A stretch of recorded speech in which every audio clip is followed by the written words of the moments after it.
And yo, the Sports Bag Bros podcast is back on. Today is Monday, the beginning of the week, at least after Huh. Sunday. This past week, we had the weekend of what? Just a whole bunch of NFL news. This is pretty much it. College football is going, or college basketball is going on right now. And we know the tournaments coming up. We have these conference tournaments that are being played, but the NFL, being the NFL, as great as it is still hitting the headlines. God, what's going on? Sorry, my sports bag bro, but I cannot co-sign your comment because there was basketball. The Celtics broke the Lakers' win streak. Angel Reese is talking out her ass. That's Uh, new. LeBron flopped, acting like he got elbowed Bro, in the I face. saw that. I I thought mean, about the you when he did dude, it. the older he gets, the softer he gets. I mean, he's been flopping for years, but now it, I mean, usually there'd be a little contact, be like, oh, and go diving into the crowd, hit his head on the cameraman's camera. Uh, now he does. God. He's not even getting touched, and he's like, come on, man. Like, is that what the goat? I mean, I know that's a lot of people's goat. He's not mine, but is that what a goat has to do to be successful? He knows He this. can't be a goat if he has to do that. And he knows this though. He knows the perception. It's not like he doesn't read the media. I remember all these athletes always claim we don't watch the media, we don't read about the media. Bro, that's exactly what you all do. Stop the cap, and that's what they call it now. Yeah. And he knows how people think of him, and he still decides to do it. And then in the next breath, trying to be a tough guy talking to Stephen A. Smith because of what he's talking about Bronny. Yeah, but I mean, I think it worked. Stephen A. I was like, oh, I don't watch Apologetic. First Take a lot, but I said First Take's gonna be interesting today, and then he was all quiet, matter of fact, Gloom. all reserved, and I was like, man, he got punked. That's not the real Stephen A. So I lost respect for him. You know, all his talk. This is First Take. You can't be on the sideline. You can't be on the fence. You got to give your opinion. What happened, Stephen A? You got punked. Yeah, but why would he get punked anyway? Because I mean, look at the Well, reality I'm of not it. saying What it was was LeBron James? justified, but he got punked. But what would LeBron be able to do to him? He can't hit him because there'll be a huge lawsuit and it'll be a bad look for LeBron, and he's all about his image. I mean, this the worst case scenario is that happening. Stephen A. could have flossed big time and act like he was getting at him too, because nothing was going to happen if he wanted to go that way. But I guess he doesn't have it in him. I'm just saying when you bloviate like he does, and you're the man of smack talking on TV, and now he's like Smokey. I mean, Debo told him to shut up, so he'd be quiet. But and allegedly unapologetic, and he seems to have been apologizing, and he's making every rhyme. I'm not gonna even say excuse, but the way he was saying it, he didn't come after me as a I mean, kid. He came the, after me the as a thing father, a parent. the thing about it is because he did say Bronny averaged 0 point this, 0 point that, 0 point that. And if LeBron has a problem with that, well, then maybe you shouldn't have brought him into the league. You shouldn't have forced him into the league. Yeah, You know, that's what Stephen A can stand on. And for him to say, I wasn't talking about Bronny, I was actually talking about LeBron. And blah, blah, blah. Come on, dude. bro, What LeBron happened doesn't to have your numbers like that. what happened to your sack, Stephen A? Damn, and those numbers aren't lying though. And I That's know, my point. He can yeah, stand on that. he can stand I on that, but can't he's choosing report not to. I can't report on your son's stats. I mean, if he was averaging 16, 4, and 7, and I said that, you wouldn't have a problem with it. Not a But problem at because all. it's zero this and zero that, oh, don't be talking about Brownie. Come on, man. I don't have a problem. Well, I have a problem with that kind of a thing, but I feel bad for Bronny. Ever since the beginning, I always felt bad for him because I knew that talent wise, he wasn't going to be that NBA guy. But I also remember years ago when LeBron said, "I hope I can play with my son." That was pretty much etched in stone that he would be able to play with his son. And you look at his son's stats, and I know there are other people out there who do know basketball, and they try to justify why he's there, and they try to compare him to other G League players. He's playing better than these guys that were picked before him that are in the G League, and look how he's playing compared to how they're playing. And then you look at the numbers they had coming into from college to the NBA. You look at his numbers coming in from college to the NBA, and then yeah, he had cardiac arrest, so you can't really talk about him like that. Regardless, he's there when he should not be there. Bryce is probably going to be the legitimate one who belongs in the NBA and may do something. Yeah, we'll see. I mean, the crazy thing is people get all in their feelings. If you say Bronny's not playing well. Bronny doesn't deserve the spot. He took somebody else's spot. Let him develop in the G League. There's nothing wrong with that. If you're not good enough, if you're not ready, go try and get better in the G League. But no, people are like, oh, leave Bronny alone. You can't say that about Bronny. People need to get out their feelings, man. They're way too sensitive nowadays. But what I'm thinking is Bronny's probably a G League lifer, I guess. Because if anyone else came off of the street and went into the G League and averaged about 10 points a game, they're not going to be ready for the NBA. 15 points a game, they still probably won't be ready for the NBA. He's been drafted. He's in the G League. And because he's LeBron's son, he's going to get that opportunity at the NBA more than once. Any regular person wouldn't get the opportunity at the NBA. How many G Leaguers have gone to the NBA? There's very few. Some of them are busting their butt to get there. They're cycling in and out of the G League from G League to nowhere else or G League overseas. That's about it. LeBron's son or Bronny, his ultimate goal is to go to the NBA, but they're force-feeding the NBA Bronny and him not getting there organically, even as a second rounder. When you consider that the Lakers are currently second in the West, and I'm sure fancying themselves as contenders, why would they keep bringing him up? Why not get somebody who might have to actually contribute at some point? Yeah. You know, they were looking to get rid of Dalton Connect and it fell apart and he came back. Dalton Connect is playing a whole lot better than what freaking Bronny is. I mean, before and after. I don't know how he could come back into the building. Well, that's not surprising. And those people smiling at him and still having to smile at him after the deal fell through. They thought they saw the last of him in the Lakers uniform for this time. But he's still playing some good ball. And going back to that game they did play last Saturday, playing Boston and getting blown the hell out. The final score was nowhere close to how that game was from beginning to end. Yeah, what was funny to me was I saw Al Horford locking everybody up. I'm like, yo, old man Horford, what? How you let old man Horford lock you up? Come on, Luka. Luka's got a bag.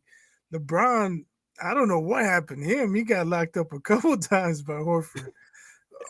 Maybe he found the fountain of youth for the weekend game or something. But I think the Celtics showed there's a big difference between absolutely being a real championship contender and looking like you're a contender. Yeah, and then I don't know about this, but faking injuries and getting out of the game. LeBron getting he's off his cycle. That's what it is. He needs a couple weeks. He needs to come back in a few weeks. Everybody's talking about how great he's been playing, and he has been playing. But in the beginning of the year, they're like, what's wrong with LeBron? What's wrong with LeBron? And I was the one that said he's off his cycle. Just wait a little while. I don't know, man. When something like happened. It happened. You don't go from just being trash to all of a sudden, I should be in the MVP talk.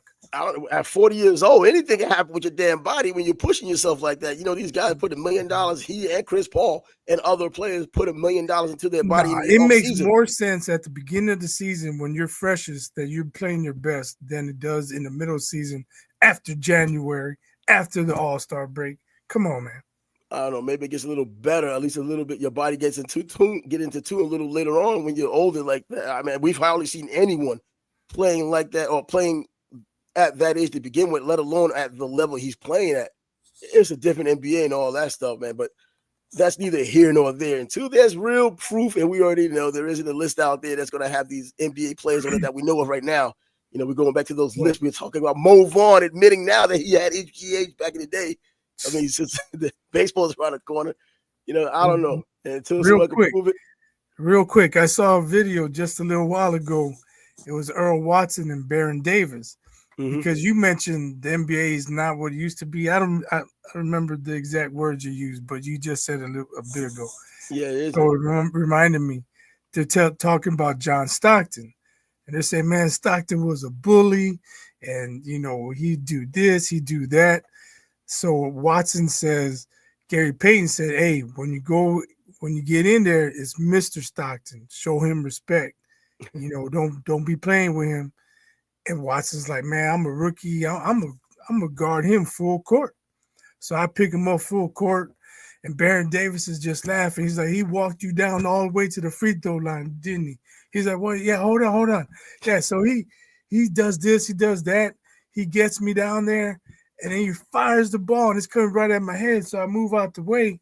And I look, and there's nobody there. I thought he was passing the ball. So when I look at him, he's like, back the fuck up. Damn. John Stockton, you don't hear John Stockton stories like that. He's Him like, coming out damn, of face. he was testing me, man. He was trying to punk me. He's like, I could never go back to the neighborhood if I didn't pick him up full court again. He's like, John, I'm sorry, but I gotta pick you up full court, man. Don't throw the ball at me though. There you go. John Stockton, man. Even though he's an all-time great, still, in my opinion, doesn't get the respect he deserves as a player.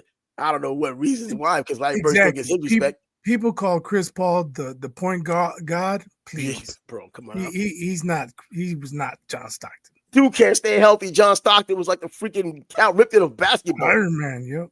Yeah.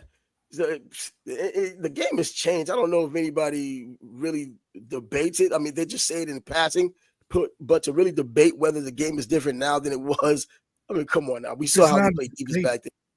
And it's not debatable. Now, I would say more athletic players are playing right now with the rules they have, and I guess they want to really accentuate the athleticism of these players because it's exciting for fans to watch. But I mean, people say that, but I mean, you go back in the day, you got Dr. J, you got Jordan, you got guys like Orlando Woolridge, Clyde Drexler, Dennis Johnson in his day. Dennis Johnson was nice. I mean, come on. I don't believe there's more athletic guys than there were back then. I just think just overall evolution. I know some people take evolution to the extreme, saying, "Oh, human evolution probably every 500 years or so." No, I'm talking about sports evolution because of sports medicine accelerates how athletic a player ends up being because of. Well, if that was the case, why do they load manage? You think they'd be healthier and stronger? Well, I mean, that's what the league is choosing to do. It has nothing to do with their body, their physical build, their ability. It doesn't change the ability because the league decides to load manage. Now, did the players sign off on it? I guess apparently so. I guess they when the Players Association. Somebody told Kobe, "You're not playing tonight." Kobe be looking at him sideways, like, "What the hell are you talking about? I'm going." If it was a play, if it were a rule back then, I think it's probably not a different mindset for him. There's but no if a coach rule. says you're not playing, you're not playing. That's how it should be. Rule. I mean, it's not rule, but it's low management. It's something they brought up and players embraced it because they think it would help them out. They whine about back-to-back, so they don't have as many back-to-backs as they used to. I mean, come on. That too. It's all soft, and they're all soft like bread. Well, yeah, they're soft. I think they're soft, no doubt about it. And the game they have right now is the reason why they're soft because of the three-point shooting. They don't have to do too much in the paint anymore. No one bangs around. And, a team, even though you talk about the Detroit Pistons and how they were the bad boys, how they legitimately roughed you up, those dudes did play basketball too. They played hardcore basketball. So it wasn't like these guys were just barbarians out there beating the hell out of you and just had a sounds like a video game, hardcore basketball. That's what they were doing. That was straight hardcore basketball. Take it to the hoop if you dare. They whooped on your ass and still kept the integrity of what basketball is about. And that was it. You had to do it better than they did it. And for a while, no one was able to keep up with it. But yeah, these players. Go ahead. No, because I remember just I think it was. In fact, I was talking to somebody this Saturday, for instance. He was talking about, look who Jordan had to play against. And he said Kurt Rambis, as opposed to the types of players LeBron has to play with today. You talk about a fifth, the last player on the bench on any team is better than Kurt Rambis, and that's the type of athleticism or the disparity between the athleticism then and the athleticism now. It makes sense, but come on, man, why are you gonna throw Kurt Rambis out there? People just don't understand. Like when you got a team with Magic, Kareem, Worthy, do you need another guy who's a shooter? You need somebody to do the dirty work. That was Kurt Rambis. That's true. I mean, they still had guys like Jamal Wilkes and Bob McAdoo who could light it up off the bench. It's just ridiculous. But I was going to say, there's a lot of negativity we're talking about. And I think most fans enjoy negativity. But yep, it's set to fire. Let's go positive for a second here. My son asked me yesterday, where if the Nuggets win the championship and Jokic gets another ring, where would I rank him? I mean, he had a 20-20-20 game the other day. 30-20-20. Yeah. That's never happened before. I'm like, I have to give that some thought. You can't just throw that at me and expect the answer right away. Never seen I don't anything know, like it, but man. he'd be knocking on the door top 10 if he does that. And that's the truth. Because if they do go and if they do win, he would be the specific reason. Well, like he was the other times, but putting up the numbers he's putting up right now, because I know in the beginning of the season, the first several games of the season, he was leading the league in assists. I mean, come on. And now he's still doing a lot more of that, not leading in the league in assists, but to be a center that's 30, 20, 20. I mean, you could rewatch a lot of these Wilt Chamberlain vids. You're not going to come up with those kind of numbers. You can't come up with them to justify that's it. like video game numbers. He did It it is. in real Some life. freaking play you built on a video game. Right. And this is it's happening. You're 7-footer who can jump from the free throw line and block shots and rebound. And we've talked about Jokic in the past in terms of him not being so athletic. Well, the reason why he became a second rounder because he wasn't allegedly athletic enough. And he doesn't have to be as athletic because it seems like he just does his own pace regardless of what you're doing. If you're running up and down the court, he's going at his own pace. If you're slowing the game down, well, that is his pace. He's better at it than you are. And then you get these kinds of numbers. He's like Bernard Hopkins. He just makes you fight on his level. He slows you down and make you do what he wants you to do. Jokic is just that dominant. And would you call him a dominant player? Is it because of just that one thing, or is it the body of his entire season so far, or even career? It's what he does. You know, I remember, I think it was Dick Vitale used to talk about guys. He's a stat sheet stuffer, like somebody who does everything. Yeah. That's Jokic. He could go for a triple double on anybody. He can hit a game winning three on you, or he can get the game sealing rebound, or drop the dime that leads to a dunk for somebody. He does it all, man. I mean, not a great defender, but you know, in his own way, in his own way, he plays team defense. He's not going to shut down, you know, most guys. AD has lit him up. You know, different centers he goes against light him up, but he's right there on the other end, and usually he comes out on top. Yeah, and he's been doing it. He has a long career. He seems so unassuming.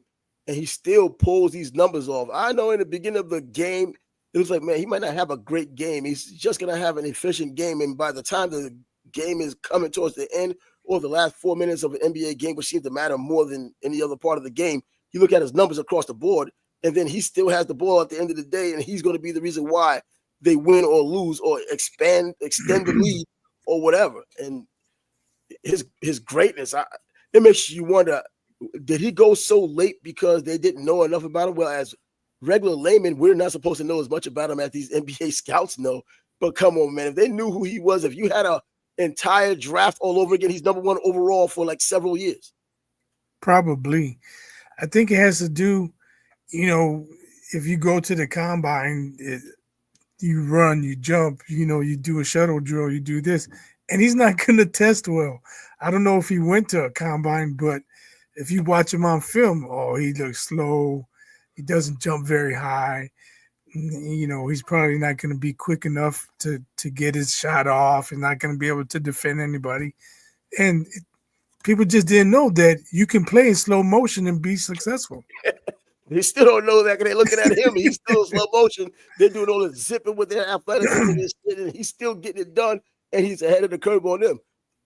He's beyond a great player. To say that would be so redundant. He's a great player. Cliche, come on. But he just who the hell he is. And Luka isn't like him. Personality-wise, Luka could put up all the numbers, but it looks like he does try to go a little faster at times. He just doesn't want to play any defense. Now, that's the problem with Luka. It seems like he has no interest in playing defense. In fact, this past game, you're looking at him trying to run up against the Lakers. Run up against the Celtics. And he's not running up the floor so hard. He sees that the ball got stolen. He's kind of like trotting instead of running, not really putting any real effort into it to try to get it back. He's just hoping that someone misses or whatever. And that game did start off well in terms of both teams hitting threes. It could be he understands he's not as quick as Tatum. He's not as quick as Brown. He's not going to beat people up the floor. And if he's already beat, well, then why exert so much energy? You're going to get beat anyway. But that's his MO throughout the entire NBA, his career so far. Maybe he just knows he's gonna get beat down the floor. I don't. These smart players, when it comes down to these angles, I remember thinking about Jack Del Rio as a player. He played with the Cowboys, and then he got his MVP, not MVP, but Pro Bowl with the Minnesota Vikings. Never the fastest guy, but one of the smartest guys on the field. And he just knew how to get to the play with the ball because of angles and being a smart player. How about that? Would that work for someone like Luka, who does have a high basketball IQ, who does know the geometry of a basketball court, instead of just going straight at somebody to take that angle? It might just cut him off, do something, or does he not just have the want to? That could be it. I think he probably could do it more on a half court defensive basis than in transition. And of course, offensively, I think when he gets in transition, he just knows he's going to lose that race. He's a quitter. Yeah, right. But and I think it goes back what you said last week that with Luka on the Lakers, they have probably a really good front five or first five, but the rest of these dudes are just bad players. They just don't play well. Putting those other guys out there when it's time, you better hope you have a 20-point lead. Playing well though. What the backups, the ones you don't hear about or don't know about, I guess they've been playing well now. It just didn't show up on Saturday. My thing is when they face a big man, and I don't know how they beat the Nuggets when they play them. Maybe they just surprised them. I don't know, but they're not going to surprise the Nuggets in the 7-game series in the playoffs. Nah, Jokic is gonna kill anybody they put on him. Yep, and that's true. And so we'll just have to wait and see that. Staying on basketball, what's this deal with Angel Reese? What does she say? I know I've heard her say what she said. Now, what else is new? Because she's still saying she's threatening to boycott if they don't get NBA type money. Come on, how? What? Everybody knows. I shouldn't say everybody. Economics 100, man. Right, people who know the WNBA doesn't generate the same amount of money that the NBA does, and then even less people know that the NBA is the one who subsidizes the WNBA. So for them, it's not even the first time. You would think, I can't remember who else was saying it. Was it Candace Parker? Oh God! When people, these star players, when Candace, I think it was Candace Parker, but whoever it was, when people start coming out, well, you're not going to get the same because you can't sell out arenas, you can't do this, you don't have the TV ratings, you don't generate the revenue, and then it kind of goes away. But now we got another person saying it as if she didn't hear any of that. Well, now because of, I think it's an aberration with everything that happened last season with Caitlin Clark and even Angel Reese being a part of it as well. You got more eyeballs there, and then you're hearing about these future television contracts. I think, a $2 billion contract in the just because you get one McDonald's commercial don't mean you deserve $25 million a year. These delusional women, it's not just relegated to just regular society. It seeps into the sports arena as well, apparently, and they think they deserve that kind of money. Even last year with Caitlin Clark, they still lost money as a league. I think they lost like $40 million or somewhere around there. That's still a lot of money. You know why? Yeah. Because they're starting to fly charter flights as well. I guess they thought those were going to be done for free. When they started getting charter flights, they were complaining about that at the beginning. Now they're getting their charter flights. That costs money. That's eating into whatever profit you would have been getting. Now, when they go back to the table with the CBA, the percentages are going to be talked about. Now, where do these percentages go? Owners this much, players that much. Where's the number going to be? Well, they need more than just fever games and a handful of other games throughout the league to sell out. For one, to show that people actually care about the league. And that goes the same for ratings. I'm sure if you look, probably the top 5 at least watch games last year were games that involved Caitlin Clark. And that's true. Caitlin's going to get her bag regardless. And I hear, Juju's going to come in and she's going to get money too, and she's going to bring even more eyeballs. I'm kind of doubting that. I really am doubting it. I think it's setting up badly because I think she is a great player. I don't watch her enough to talk about how consistently great she is, but you hear about it all the damn time. And it's now going to come to a point that when she does get into the WNBA, are they going to try to force feed her, even though you don't have to, because of what Caitlin Clark did? And we already know those monoliths out there who are going to talk about if she doesn't get the attention that Caitlin Clark has gotten, we already know where it's going to go. She's not getting it because she's black, and we already know where it's going to go because almost everything begins and ends with them talking about race. I mean, even now, when we watched that podcast that Angel Reese was on, and when she was talking about how, as a black woman, I'm unapologetic, and she says this and that, but what does that have to do with playing basketball and getting your money? Really? Well, I'll tell you what I think is going to happen. If Juju stays all 4 years, she's going to break Caitlin Clark's scoring record. She's already broken. Well, the first 2 years, 2 years, has right? more. She's going to break Caitlin's scoring record, but she's not going to get the attention, and the reason is she's not shooting from half court. She's not shooting from the logo. She's not throwing full court dimes. You know, she's not throwing behind the back passes. Everything that drew fans to watch Caitlin Clark. And Juju's a great player, but you know, just scoring points and getting rebounds and doing it without some flair to it, you know, you're just not going to get the same shine. You're not going to get the same attention. And I'm sorry, she needs to either start extending her range, shooting from the logo, you know, doing things that make people say, wow, you know, she really is as good as Caitlin Clark, or better than Caitlin Clark. Because right now they're like, okay, yeah, she scores points, but she's not shooting from the logo. She's getting blocks. She's doing this. She's dominating the paint. She's bigger. She's taller. She should be doing that in the WNBA, or even I had a friend of mine who I respect his basketball opinion a lot, and he was saying that she's already the best player, period, on female player on the planet right now. Who? WNBA or college. I have a friend of mine who says Juju is already the best player overall, period. This is including the WNBA and in college. I had to laugh at him, but he was making his points.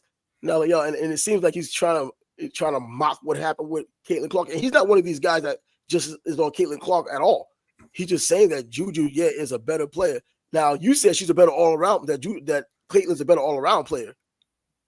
Because of her court vision. Exactly, because of her court vision. And when you're a point guard, you have a better chance of being a more all-around player anyway. It seems like you're the coach on the floor. And Juju, she can be as dominant, but I think if you're talking about a player we've seen before, we've seen Brittany Griner dominate a lot too.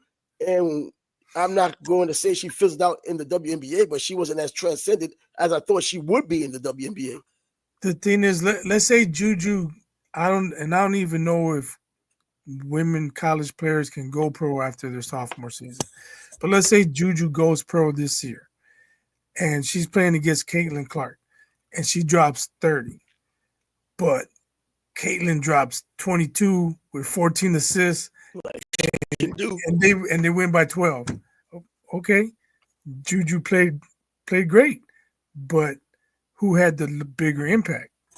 Yep, and then you'll have those monoliths saying, but I bet the Caitlin had 12 turnovers too.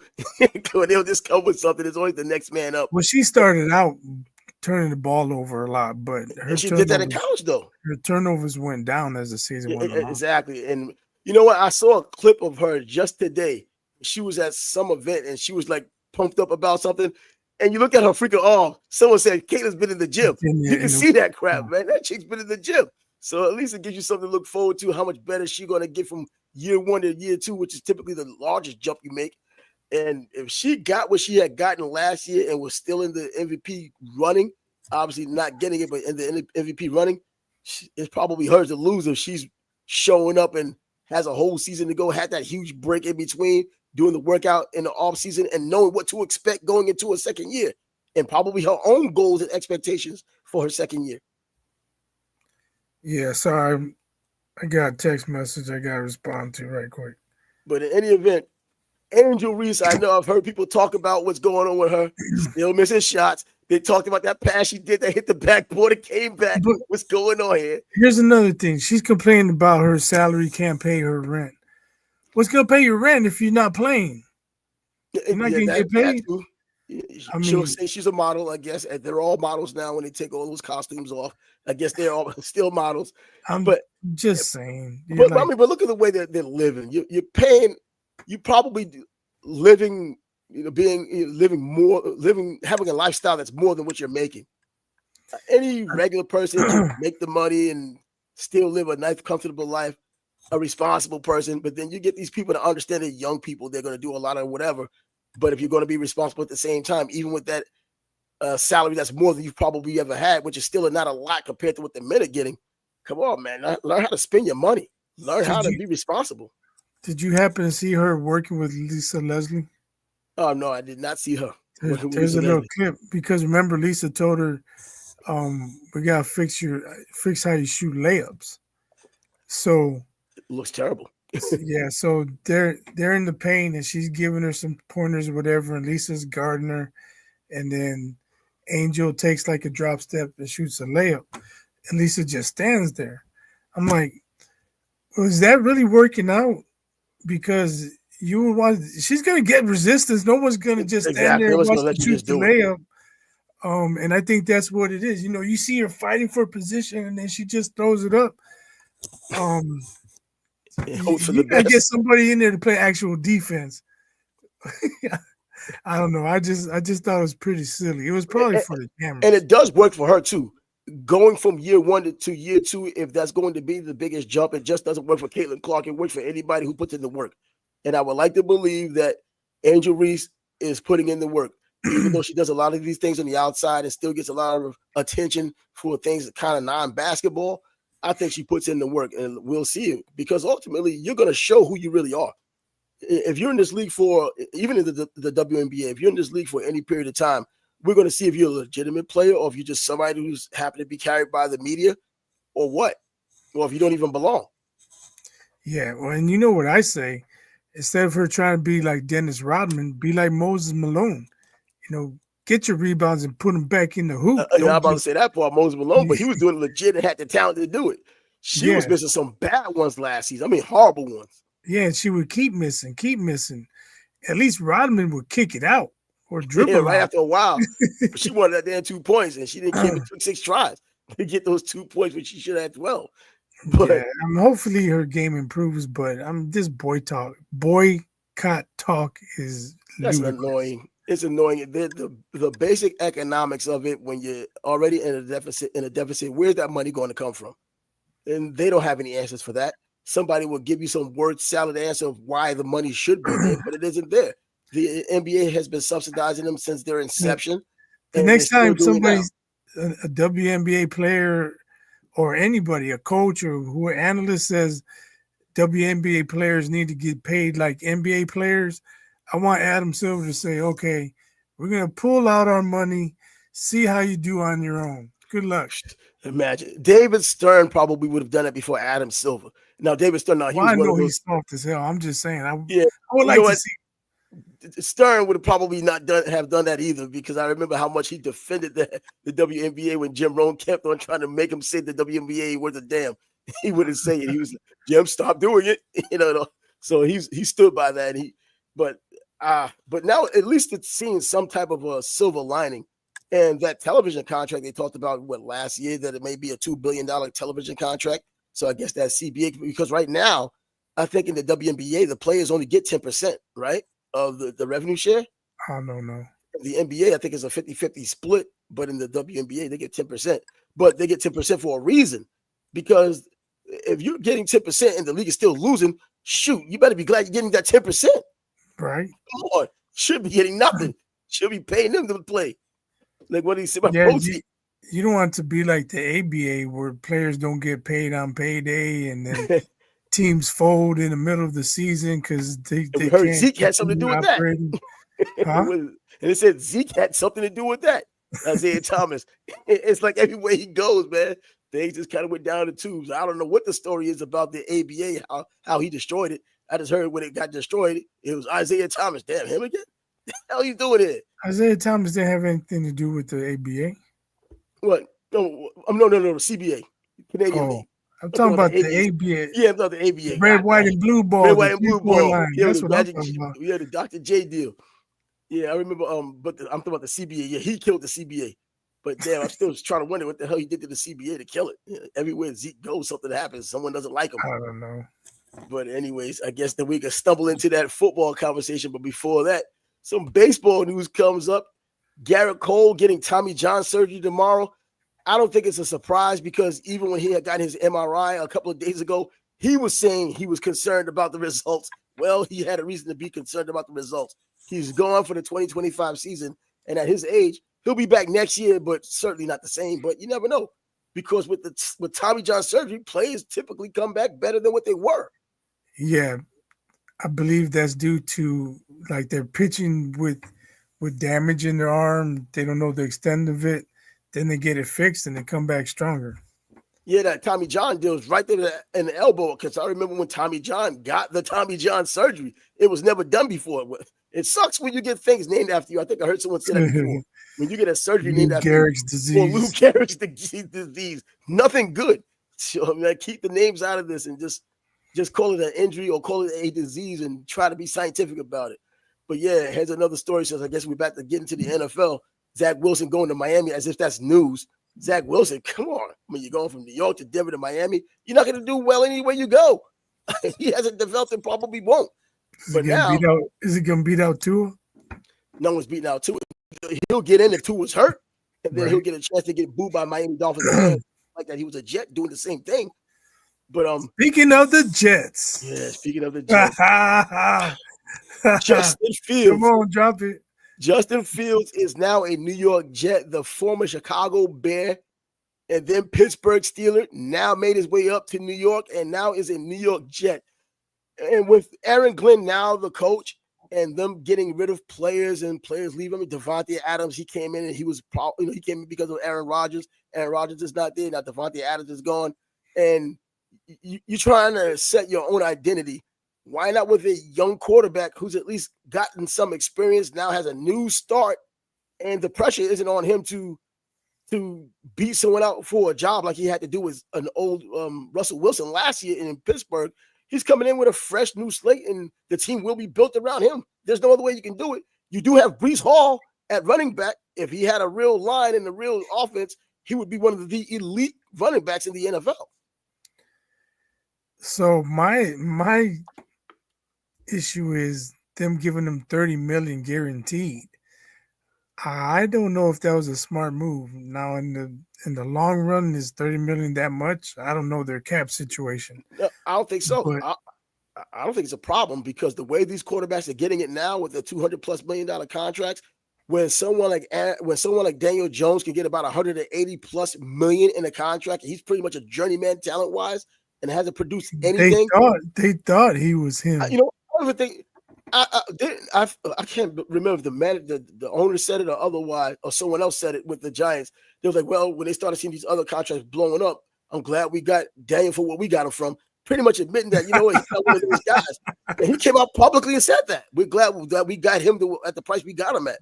You shouldn't have paid even that much for him. But because a quarterback is a quarterback, he'll get overpaid anyway. I guess the new level of market value or even overpaying is $200+ million now. Trevor Lawrence, $267 million now. But at least he's a young quarterback that's done something at least once. So you probably hoping he can get back to some type of a promised land. So what happened to Adrian Martinez? I don't know yet. I haven't even checked. I'm just seeing this news about him coming. I mean, Justin Fields coming to the Jets. I was hoping Adrian Martinez had got a shot. Now, best case scenario, if he's still going to be in the team, let him go through the offseason, go through the OTAs. And I know the money's going to be the reason why he doesn't go, but we've also seen in the past when a player was that good and the money seemed to have not mattered. When a player with Carson Wentz and then you had Nick Foles, it didn't seem to have mattered. They put him in there and gave him maybe opportunity to win, to win the job. And I think it could be one of those deals. If Justin Fields, $30 million in terms of a guaranteed money, I don't know the entire contract. If he doesn't do well or if he's just as bad as Zach Wilson and you throw Adrian Martinez in it and he's something new, ignites a spark, I think that's something that he can run with. I think that's something he can run with and maybe compete for the job. These guys are eating money anyway, these owners. They're eating money anyway because they're making money hand over fist. So if they have to eat $30 million up front, I don't think it's going to hurt them at all. I hate to even say that it's going to hurt the salary cap, but it won't hurt the Jets in terms of not wanting to pay the next best thing if it came along. So if the Jets are like 1-5, 1-6, and Justin's throwing for 195 yards by running, but they're not winning. What's the New York media gonna do? Oh, the New York media is going to come in anyways with their nonsense. Now, I've always thought Chicago had a tough media. I just guess I took it for granted, being the third largest city in the country, being a charter member of the NFL. I thought their fans were just rabid, their radio stations were rabid, the media just let you have it if you didn't do anything. And you said it's not. In New York, from the very beginning, and especially now that he has a track record of being in Chicago or being down in Pittsburgh and not necessarily doing it when he had the chance, not doing anything special, he just held serve.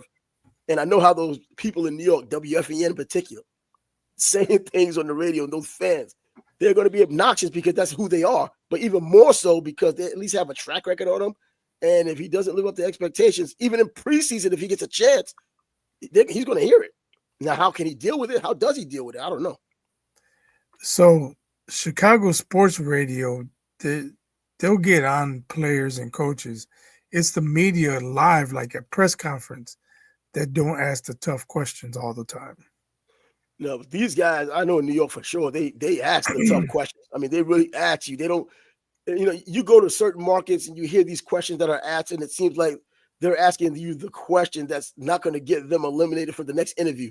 You know what I mean? The one that you're not going to look at them all cockeyed and just ignore them from now on. These New York media, they come after you as if, you know what, you don't like what I said, you can leave. They act like that. They just ask those kind of questions. Being in the Jacksonville media down here, everybody was kind of nice. Even the people who were asking the alleged hard questions were still being nice. They like almost apologize for their hard question. And I'm like, whether you interviewed Tom Coughlin when he was here or Jack Del Rio, it's almost like you asked the question, but you didn't really want to ask it, but you did it because it's your job. And you just hope he didn't get mad enough to just go crazy on you or something. So we talked about your Jets. Let's talk about my Bears. Making moves again. Yeah, they made offensive line in particular. Made a couple of trades. They signed a D end.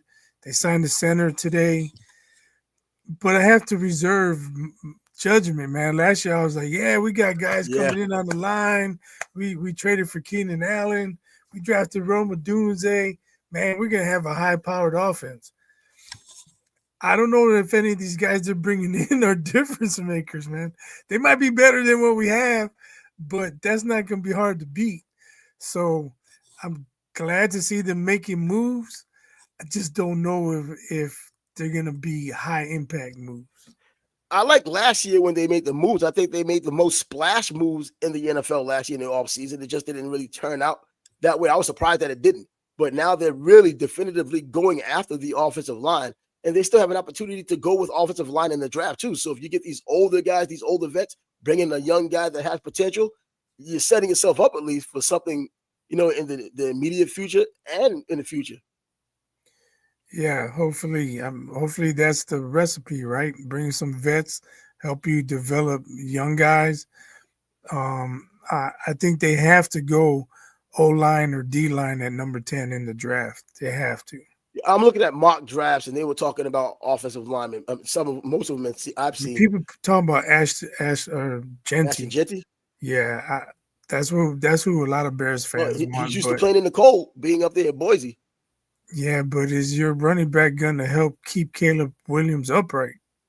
And that blocking part has always been an issue for these star running backs because they're typically never asked to block when they're the number one guy at their school. And when you get to the NFL, you're protecting that highest investment most times on a team is that quarterback, and they're going to take his side before they take yours, rookie or not. It's extraordinary, rookie or not. You're going to have to really put your nose in there. But I think Genty's one of those players who's just a hardcore player who will put his nose in there. The way he runs and the way he plays. It's like asking, do you think Bo Jackson would have been a good blocker? When he blocked, he did. What the hell? I'm not asking if Genty can block. I'm saying if you draft a running back at 10, then you don't have an offensive lineman coming in at that spot. Yeah. But with these two offensive linemen coming in and then possibly, not getting one in the draft in the first round, you can still get good offensive linemen in the second round. But getting the running back in the first round. Genty, man, we know you can run, but can you block? You better know how to block. That's the NFL. You got to know how to block unless you just absolutely expect you got to block regardless. If you got a Zach Wilson back there, they still want their running back to block.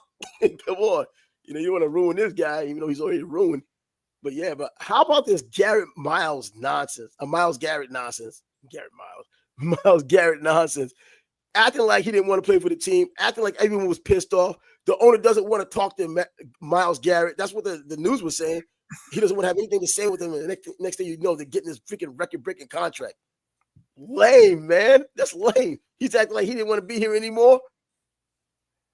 Well, maybe that was his tactic, and it worked out for him. It worked out for him, man. But how lame is that, man? How many people are going to take you serious? But the owner in particular, he doesn't want to speak. Typically, when you hear that kind of thing, the owner doesn't want to speak to a player. It's not because they're negotiating in the background. It's because there's some real elements between them, and they just want to go their separate ways. But apparently, it wasn't.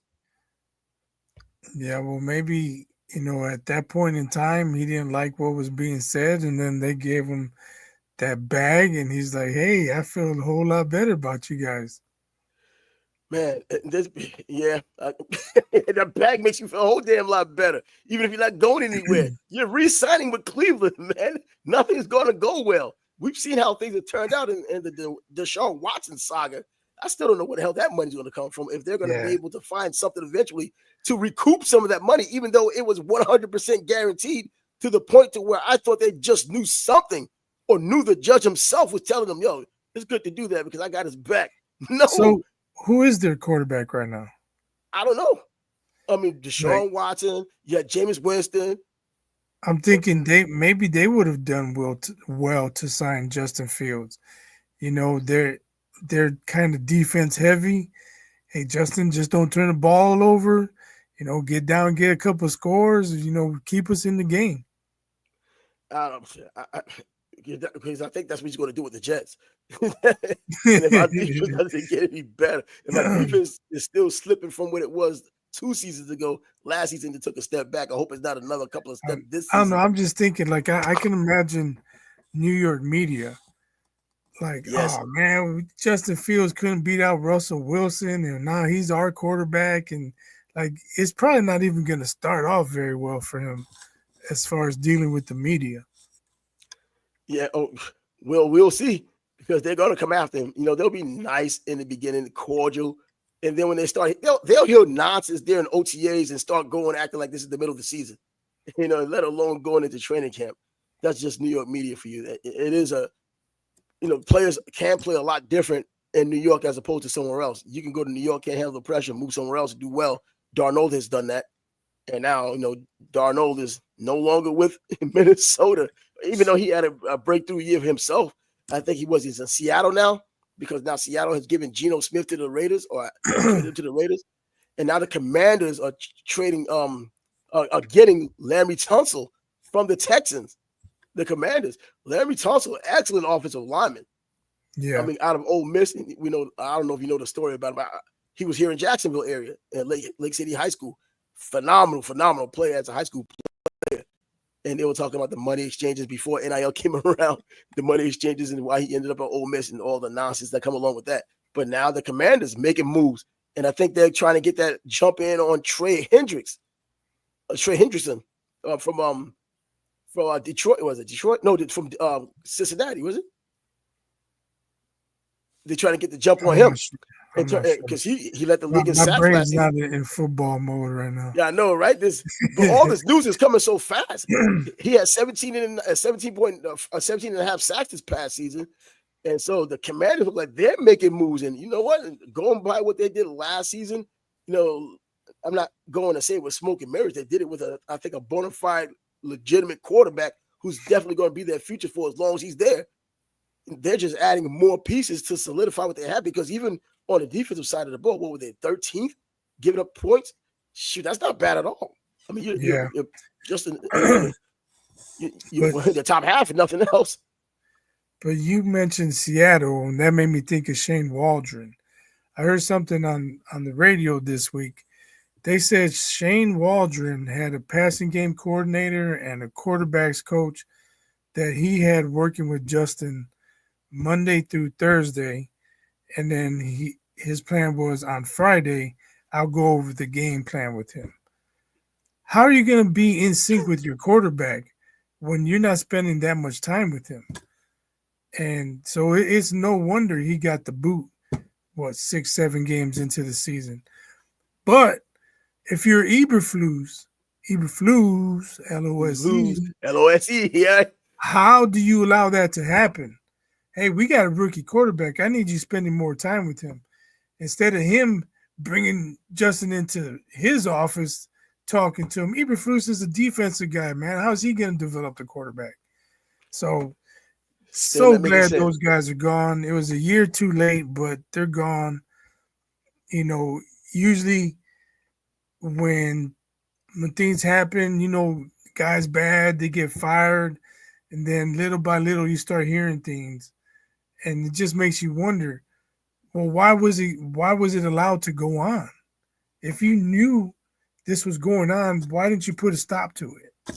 These guys outsmart themselves. Some things that they will easily tell us we don't know anything about football. We see things that look like it's so obvious just as football fans, or even if you have a little bit of experience just playing in football. And these are supposed to be the top shelf people in the league or in football, period. And they're doing things like this. A defensive guy trying to get an offensive guy ready, or being held responsible for an offensive player's development, a quarterback in particular. And Ryan Poles, he's on record as saying we skipped some steps with Justin. How do you allow that? How do you allow your coaching staff to skip some steps with your rookie quarterback? Come on, man. Hope the Jets don't skip any steps, but they're known as perpetual step skippers, and that's exactly what they are. The Jets may pull it off. And going back to what we were talking about a little earlier with Cleveland, Kenny Pickett going from the Philadelphia Eagles to the Cleveland Browns now. I mean, not that that's a big name, but he's just another name on the list. Okay. Is he better than Jameis Winston, man? You know how Jameis Winston used to be my guy, and I say used to because this guy had a chance to show it last season. Showed it a little bit, gave a little leg, pulled it back, gave a little bit more leg, got it broken, and it was rest of the season was just a mess. So Deshaun Watson, the crap with that. Now you bring in Kenny Pickett, who didn't live up to expectations, coming out of Pitt, going to the Steelers, now in Philadelphia. Can't seem to get out of the state of Pennsylvania. Now he is out of Pennsylvania, but hell, you just like West Pennsylvania. You're in Cleveland. Yeah, I'm not sure what Cleveland's doing, man. They're not sure what they're doing. They're not going to go anywhere till they get that quarterback position shored up, man. Yeah, Pickett is not the answer. And in this draft, there's no way a quarterback is. I can't say no way, but based on who's supposedly the top quarterback prospects of this season, I don't see them changing the fortunes of many teams. That includes Cam Ward, who seems to be the unequivocal top quarterback of this draft. The Giants may take him. I just don't see him being that transcendent quarterback that you would think a number one pick overall would be or should be. But because he's a quarterback, he'll probably get that number one nod. And I think a lot of it because of Travis Hunter being such an anomaly of a player, you just don't know what to do. So go with the safer pick, which is the franchise quarterback.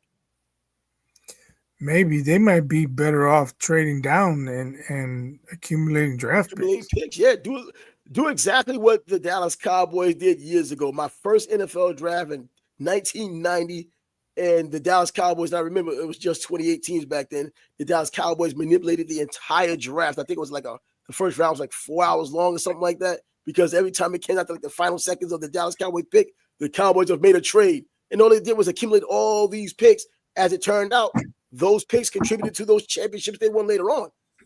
Yeah, man, the Cowboys did it. I remember the first pick of that draft ended up being Russell Maryland because Rocket Ismail decided to go to Canada at the 11th hour. Literally the 11th hour in the middle of the night with the Canada. Russell Maryland was kind of a scramble pick, a very good player, top 5 player, not number 1 overall, but Dallas thought so. Defensive tackle coming out of Miami. And then the last pick was the Giants being the Super Bowl champs from the previous year. Jared Bunt from Michigan, fullback. Also Ted Washington going to the 49ers, who flopped there, but turned out to be a phenomenal player once he got his feet under him in the NFL. So, yeah, I remember Huey Richardson coming out, going to the Steelers, coming out of Florida, and then scouts later on saying we would have touched that kid with a 10-foot pole. And they seem to have been right because he was trash once he came out. But anyways. So you're a fan of the U? I watched a video like a week and a half, 2 weeks ago. Top 5 players from the U. Who would ever? How would you rank them? Yeah. Now, some people may put Cam Ward on there now, even after one season, because statistically, he wasn't on this list. No, saying a lot of Canes. I'm in a lot of Canes groups, and you just hear the homers, man. Unbelievable. There's some legitimate dudes who've been there forever, kind of like me, but then there's these newbies. Cam Ward's got to be the best. Now, as far as top players ever, man, because I think he probably leaned in. Now, top players in terms of being a college player or going into the NFL and transitioning? Just after you. Because Vinny Testaverde was a damn good quarterback for the U until he threw those picks to Shane Collin. But Jim Kelly has to be up there. Otis Anderson, a running back, but then you have Frank Gore. You have Willis McGahee, who might have been the best running back of them all until the knee injury against Ohio State. Wide receiver wise, I want to say Michael Irvin, but we've had better receivers than Michael Irvin. Freaking Andre Johnson, probably the best receiver at Miami. I remember Yatil Green was a great player. He just didn't do anything in the NFL when he blew out his knee with the Miami Dolphins. But man, there's a lot of players that you can talk about. And defensively, Ray Lewis. I'm asking for your 5. I can't even get 5 on the top of my head right now. There's just so many. 19 dudes, man. Yeah, I know. I mean, look, that's how great it's been. You can talk about even going back to Bubba Franks being a tight end, and then Greg Olsen, and then Jeremy Shockey, Greg Olsen, Kellen Winslow Jr. Who's better, Shockey or Olsen? As a collegiate player? Yeah. Shockey. That's what I'm thinking, yeah. Shockey. Greg Olsen, certainly as an NFL player, but what made Sean Taylor or Ed Reed? Man, see, the Sean Taylor got the heartstrings going, but Ed Reed got to be the guy. As a college player, yeah, because he was on that championship team. That play he made against Boston College, epic play when it was coming down to the end, snatched the ball out for the play who was going down and took it to the house. But Ed Reed, and then going to the NFL and becoming I know it's just about college, but going on to become a Hall of Famer. Sean Taylor was just a sick athlete. What about D-line? Sapp, Maryland. Hell, we could talk Cortez Kennedy. Yeah, we just have Daniel Stubbs. There are just so many of those guys. If we're talking about college players, Rusty Medeiros, a Missouri cat coming into freaking Miami, former linebacker, defensive end. If it weren't for that knee injury, he'd have been, gone into the NFL and done some things. But as a collegiate player, absolutely dominant. You hear what I said? I said The Rock. He's the reason why we have a Warren Sapp. Warren Sapp, I saw a video of him. I think it might have been, I don't know what it was, but he was talking about The Rock. He's like, man, he was never on the field. He wasn't. That little clip they got of him. It was like one play in garbage time. That little Ballers clip they had with him playing in Miami, that was that garbage time, man. It wasn't him doing something celebratory with something that mattered. And, man, Miami just had a litany of great play. Michael Barrow, I still think as a collegiate linebacker, I think I'll take him over Ray Lewis because he had that thunder that he hit. Ray Lewis was just a straight up dog, but he was undersized. He was 218 pounds. As a pro, he's 250. So go figure. So, but Michael Barrow used to give it to him, and Jesse Armstead, we know about how fast he was, and even with a bad knee, Maurice Crum going way back. I mean, same thing. But Randy Shannon coaching and decent player when he was playing. So freaking many players out there. Oh my God, Mike Rumpf. Kevin Williams came from Dallas Roosevelt High School. Top 5. You just naming guys. No, these are because they all a lot of these guys deserve to be the top 5. I'm naming guys because they're top 5 eligible. 27 guys deserve top 5. Come on. I'm saying they all. You know what? If I ask people who are Canes fans, those players that I mentioned, they would appear in that top 5 at some point or another. I don't know. Even offensive linemen. I don't know if all those guys would get mentioned. All right. Offensive lineman. I'll have to give it to what's his name? Oh my God. See, I can't remember his name now. What's his name? What's his name, man? The freaking offensive line. Holy crap, with the Minnesota Vikings. The huge offensive lineman. 6'7". I know who you're talking about. I can't think of his name neither. Yeah, oh crap. I was at the draft when he got drafted. He was going back and forth because he was pissed off because they took Leonard Davis in front of him. But anyways, he would be the number 1 offensive lineman. Leon Searcy would be number 2. He's still here in Jacksonville, by the way, Leon. Saw him at the park. I'm not talking by position. I'm talking about all time. Yeah, no, I'm saying the reason why I mentioned position because he would be the best offensive lineman, so he would go there. Linebacker wise, oh man, shoot. Dan Morgan. No one's going to talk about him outside of a Miami fan. Dan Morgan would be the best linebacker. So, but you can have like 2 safeties and 2 linebackers, or 2 Yeah, linemen and 2 wide receivers. yeah, but then you It have a doesn't tight have to end. be by position. It's top Oh, 5 just bottom top five line. players. Jeremy Shockey would be one of those guys, and then Andre Johnson would be one of those guys. But then we got to get running backs out there. Damn, where's McGahee? So even though Michael Irvin had the impact he did, you would still have Andre above him. Oh yeah. You know what? And the reason why, while I was saying that, I was thinking about what T.O. just talked about. Even though it's not college ball, T.O. just had a bad comment. I guess he and the playmaker have something going back and forth. He was like, "Yo, bro, yeah, he's in the Hall of Fame, but he's in the basement of the Hall of Fame." He's like, "I'm in the Hall of Fame. He's in the basement." And you know what? There is levels to that Hall of Fame. And Michael Irvin was a very good receiver, a great receiver. But we already say T.O.'s great. You don't say great. T.O. was great. Michael Irvin, just great. Okay, that's your Damn, I wish opinion. I knew this beforehand. I could have made out a freaking list like we did last freaking Friday, last Thursday, man. Came with a boxing list. Nah, ever since you switched on me on the top running back of all time, I got to come out of left field on you now. Bro, because I'm now out of left field. I'm all over the freaking place with this joint. He's shooting 5 players, trying to shove 20 players into a 5-player slot and go get some bitch-back players. And after Trav mentioned 31 guys, that's his top 5 Miami Hurricanes list of all time. Damn, man. I might throw some damn Seminoles in there for that matter. Shit, throw all them damn players. Shade Tree. Yeah, Shade Tree. Marvin Jones. And they call him, after he was doing those suicides and throwing up all over the place. Oh, Shade Tree. Tree, Peter. And I've been in one of those Florida State workout. I've been in one of those Florida State camps before. Those things are serious, man. I went out there when Leon Washington, true freshman year, when Lorenzo Booker came out as well. Yeah, but Bobby was killing him. But it was nice that was a top tier team. Real quick, I'm gonna say Deion Sanders, Peter Warwick, Charlie Ward, Shade Tree. I can't think of a fifth. Warwick Dunn, man. I was thinking maybe Dunn, but Dunn did so much from a true freshman year to his last year. He stayed all 4 years. And he gave it to you the whole 4 years, man. Even when the team started falling apart around him, he was still that main player. That's why little 178-pound butt still went in the first round and was durable as hell in the NFL. Yeah, Dunn was a bad dude, man. Oh, God. His whole story, man, is sick. He's even better after football. Oh, this guy's phenomenal, man. That's one of those guys you just want to meet. Seriously, the things he's done, and I understand the trauma he's going through. He's still going through it, man. He lost his freaking mom the way he lost her. That's not going away just because the years have passed. But yeah, Warwick Dunn is anyone who's met him, they tell you how phenomenal a man he is, man, and he does it. I mean, publicly and privately, you get the same story. Seriously, that's a cool deal. But yeah, how do you come up with so fast a list with the Florida State? Serious, because there's some great players. Greg Jones was there, but he blew out that knee, so it's probably not the same. Yeah, I know I'm missing some guys. Like I said, off the top of my head, I came on before, and I'm not sure Warwick Dunn is 5, so I didn't say Warwick Dunn. I didn't want to complete the list without going through the Rolodex. But Andre Wadsworth was a freaking beast. Warwick Dunn.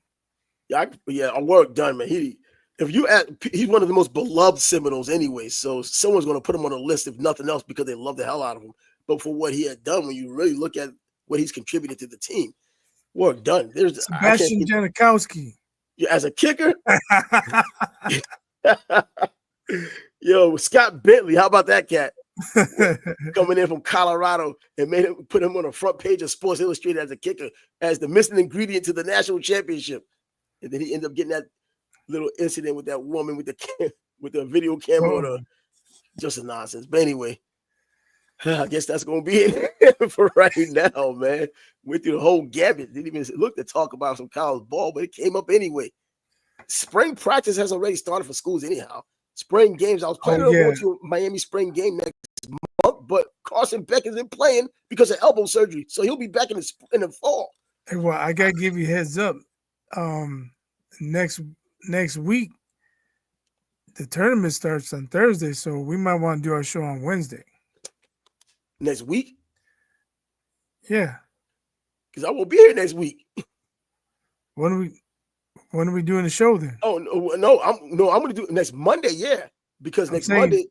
But I'm saying the tournament starts on Thursday. On Thursday. Okay, so we're going to probably do the show on Monday because I'm doing it from Tuesday at 7 p.m. so it could be 6 p.m. Eastern time here and 5 p.m. your time in Chicago area. So yeah, right. I'm gonna do that. Yeah, so we can do that on that Monday. What about the second show? Now the second show, that's what I'm saying. I'll let you know in between time because I have to get all the scheduling stuff together. No, if we could pull it off, we could pull it off. If we could get it done on a Wednesday, I'm gonna do it on a Wednesday. Yeah, because by 5 o'clock Thursday, man, I've been at the bar for 6 hours already. Are you gonna do a bracket? Oh yeah, I always do brackets. Yeah, man, because my homie, you know who I'm talking about. Texted him the other day. Yeah. The toe. Texted him the other day. And I was like, you got your days? Because I always get my days. He's a teacher. And he says, man, spring break fell on the tournament weekend again, like the following Monday. Yeah. And his school says you can't take vacation before or after spring break. And Dictators. he goes, but I got sick days. I'm like, all right, dog, because I'll see you at 11 o'clock. Start coughing. Start sneezing. That's it. Anyway, yeah, man. So yeah, I'll figure this out. Seeing how we can pull this off. If I gotta do it on Wednesday, so we can have a Tuesday show, if nothing else at all, because I know I do another travel day on Thursday as well. That following Thursday, and that's gonna be like 27 hours or something, 30 hours. Stopping in South Korea, man. Yeah, that's gonna be cool. But anyways, this is how it's going to end the day. Man, what a litany of things we got into. Even threw some Angel Reese in there. You got a chance to talk about some college football, but basketball ended up highlighting instead of just the football, but football still was invited in and it was talked about extensively. He's Bias, I'm Trav, and the Sports Back Bros podcast will come back at you at another time. Just look for us. It will be a live show regardless. Until next time, deuces. Peace.